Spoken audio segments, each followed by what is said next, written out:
Assalamualaikum warahmatullahi wabarakatuh. Di kesempatan kali ini saya akan membahas mengenai materi tentang sistem endokrin dengan dosen pengampu Bapak Henry Didiharto Eskep NS MPD. Sebelum itu, perkenalkan, nama saya Kalista Filza Ahmadiyah dari RMIKA semester 2 dengan RNP 222327783. Yang pertama, kita akan membahas mengenai sistem endokrin. Sistem endokrin disebut juga dengan kelenjar endokrin. Sistem endokrin adalah kumpulan dari kelenjar yang menghasilkan berbagai macam hormon yang ada di dalam tubuh kita. Hormon tersebut kemudian akan dilarikan secara langsung ke pembuluh darah. Hormon sendiri merupakan senyawa organik di dalam aliran darah yang bergerak membawa pesan kimiawi menuju sel-sel atau jaringan tubuh. Kedua, yaitu karakteristik sistem endokrin. Karakteristik sistem endokrin yang pertama yaitu termasuk kelenjar buntu karena tidak memiliki saluran khusus tetapi langsung menyalurkan hormon ke cairan di sekitar sel-sel. Yang kedua, melakukan sekresi lebih dari satu hormon kecuali kelenjar paratiroid. Yang ketiga, terdapat beberapa sel sekretori yang ditopang oleh jaringan ikat dan dikelilingi pembuluh darah. Yang keempat, masa menghasilkan hormon cenderung berbeda-beda. Ada yang seumur hidup, ada yang masa tertentu. Sekresi hormon dapat dipicu dan dihambat hormon lainnya. Selanjutnya yaitu tentang macam-macam kelenjar endokrin. Yang pertama yaitu hipofisis atau pituitari, letaknya melekat di bagian dasar hipotalamus. Yang kedua yaitu tiroid atau kelenjar gondok, letaknya di bawah laring. Yang ketiga yaitu paratiroid atau kelenjar anak gondok, letaknya di belakang tiroid. Yang keempat, adrenal atau suprenalis, letaknya di kutub atas ginjal.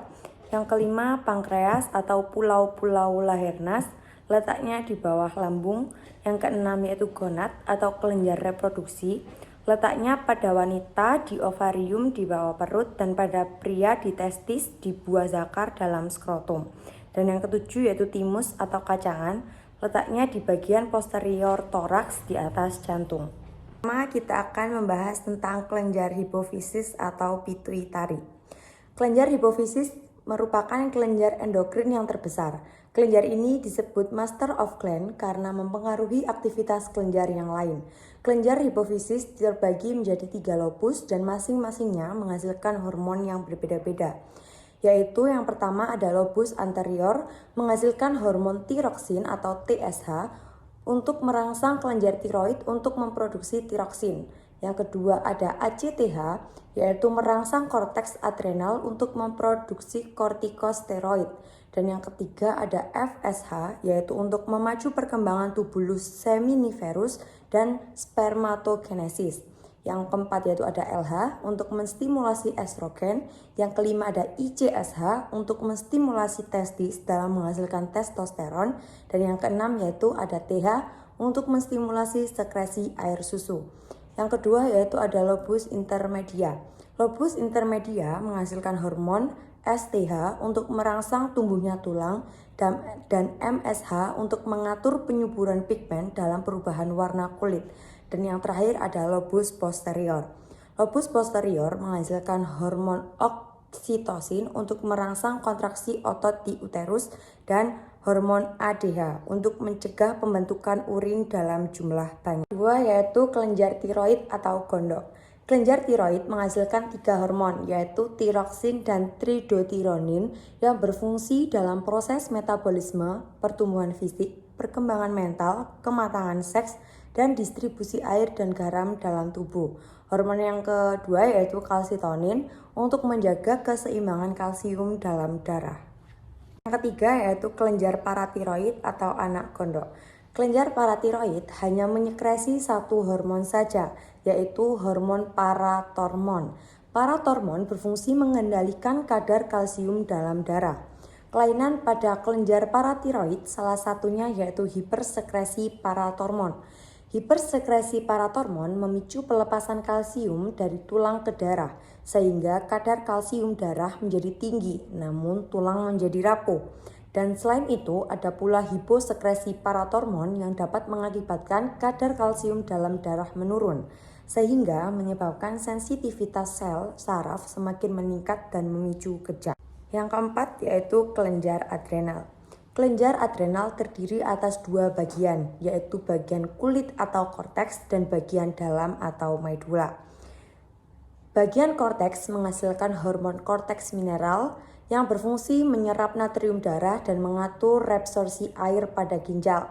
Hormon yang kedua yaitu glukokortikoid yang berfungsi untuk mengubah protein menjadi glikogen dalam hati dan mengubah glikogen menjadi glukosa. Dan hormon yang ketiga yaitu androgen, berfungsi untuk membentuk sifat kelamin sekunder pria. Yang kedua yaitu bagian dalam atau medula, menghasilkan hormon adrenalin atau epinefrin yang berfungsi untuk mengubah glikogen dalam otot menjadi glukosa dalam darah dan meningkatkan kerja syaraf simpatik, salah satunya saraf yang mempengaruhi kerja jantung.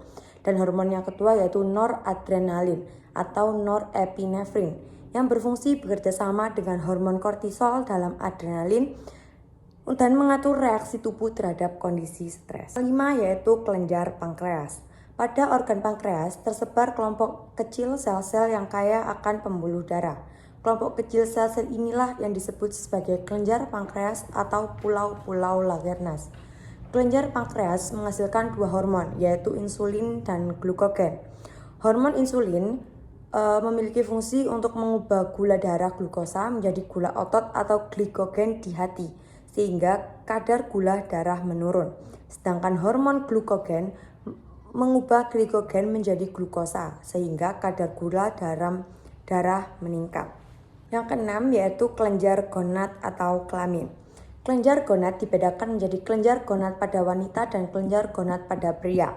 Kelenjar gonad pada wanita yaitu ovarium, sedangkan kelenjar gonad pada pria yaitu testis. Kelenjar gonad pada wanita menghasilkan hormon estrogen yang berfungsi untuk menentukan ciri pertumbuhan kelamin sekunder perempuan dan juga menghasilkan hormon progesteron yang berfungsi sebagai penebalan dan perbaikan dinding uterus atau rahim. Sedangkan testis atau kelenjar gonad pada pria menghasilkan hormon testosteron yang berfungsi untuk menentukan ciri pertumbuhan kelamin sekunder laki-laki dan memicu pembentukan sperma. Yang selanjutnya yaitu kelenjar timus. Kelenjar timus terdiri atas dua lobus berwarna kemerah-merahan. Pada bayi yang baru lahir, bentuk kelenjar timus sangat kecil, beratnya hanya sekitar 10 gram. Kemudian ukurannya akan bertambah besar pada masa remaja atau pubertas menjadi sekitar 30 atau 40 gram. Namun setelah dewasa, kelenjar timus akan berangsur-angsur menyusut.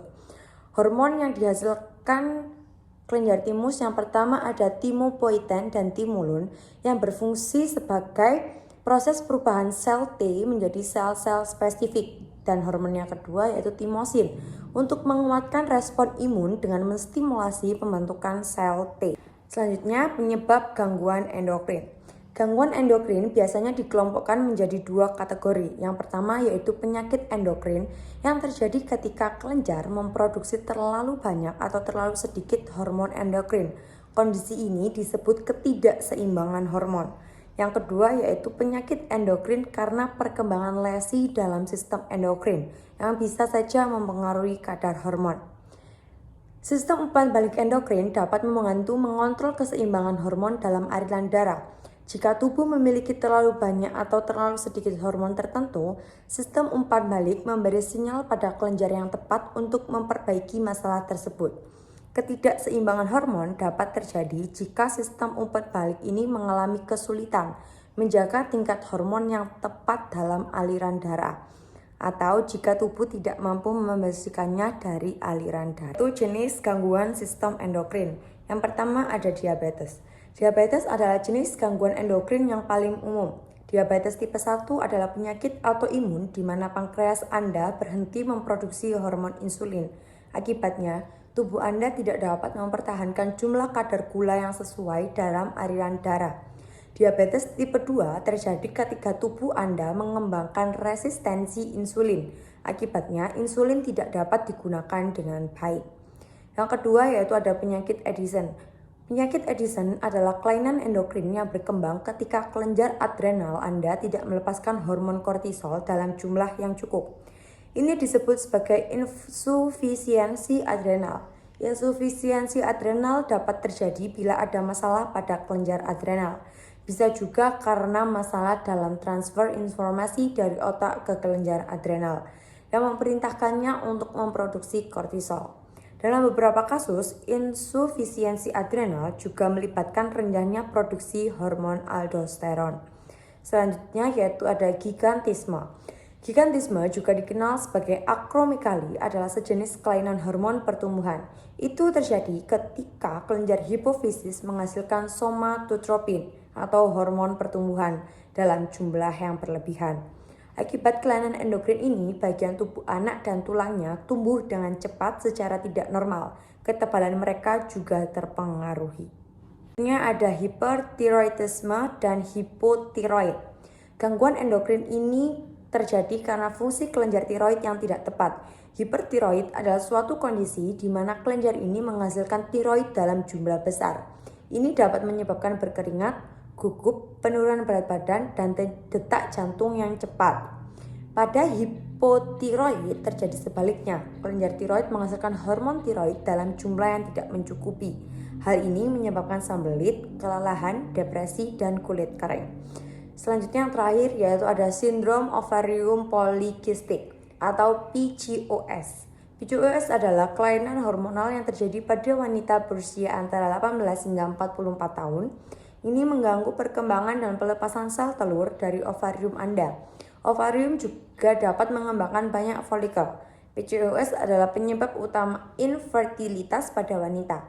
Penyebab pasti dari sindrom ini tidak diketahui. Beberapa faktor umum yang dapat menyebabkan PCOS meliputi kelebihan produksi insulin, faktor keturunan, dan kelebihan produksi hormon androgen oleh ovarium. Selanjutnya yaitu pengobatan untuk gangguan-gangguan sistem endokrin. Sebagian besar gangguan endokrin tidak dapat disembuhkan dan jika tidak diobati beberapa dapat mengancam jiwa. Konon, ketika gangguan endokrin didiagnosis dan diobati sejak dini, ketidakseimbangan hormon dan gejalanya dapat dikelola. Pengobatan lini pertama biasanya adalah terapi hormon. Ini mungkin dalam bentuk penggantian hormon, di mana Anda mengambil hormon yang tidak cukup Anda miliki atau jika tubuh Anda memproduksi terlalu banyak hormon, Anda mungkin akan diberi resep terapi penekan hormon untuk memperlambat produksi hormon. Tetapi hormon biasanya dilakukan dalam bentuk tablet atau terkadang melalui suntikan atau tambahan yang dikenakan pada kulit. Yang terakhir yaitu pemeriksaan. Jika kamu memiliki gangguan sistem endokrin, dokter akan merujuk ke spesialis yang disebut ahli endokrin. Seorang ahli endokrin secara khusus terlatih dalam mengatasi masalah gangguan sistem endokrin. Gejala gangguan endokrin sangat bervariasi, tergantung pada kelenjar spesifik yang terlihat. Namun, kebanyakan pengidap selalu mengeluh memiliki rasa lelah berlebihan. Setelah melakukan wawancara, dokter akan melakukan beberapa langkah pemeriksaan penunjang guna memastikan diagnosis pada pengidap. Berikut ini beberapa prosedur yang akan dilakukan. Yang pertama yaitu tes urin. Pemeriksaan ini digunakan untuk mendeteksi dan mengelola berbagai gangguan seperti infeksi saluran kemih, penyakit ginjal, dan diabetes. Yang kedua yaitu MRI, yaitu teknik pencitraan medis yang dilakukan dengan menggunakan medan magnet dan gelombang radio untuk menampilkan gambar detail organ dan jaringan dalam tubuh. Yang ketiga yaitu tes genetik, yaitu pemeriksaan yang mengidentifikasi perubahan gen, kromosom, atau protein. Hasilnya membantu menentukan peluang seseorang untuk mengembangkan atau meneruskan kelainan genetik. Yang keempat yaitu tes hormon, yaitu pemeriksaan yang dilakukan untuk mendeteksi dan mengevaluasi ketidakseimbangan hormon dalam tubuh. Dan yang terakhir yaitu tes darah, yaitu pemeriksaan yang digunakan untuk mengukur atau memeriksa sel, bahan kimia, protein, atau zat lain dalam darah. Sekian materi tentang sistem endokrin yang bisa saya sampaikan. Assalamualaikum warahmatullahi wabarakatuh.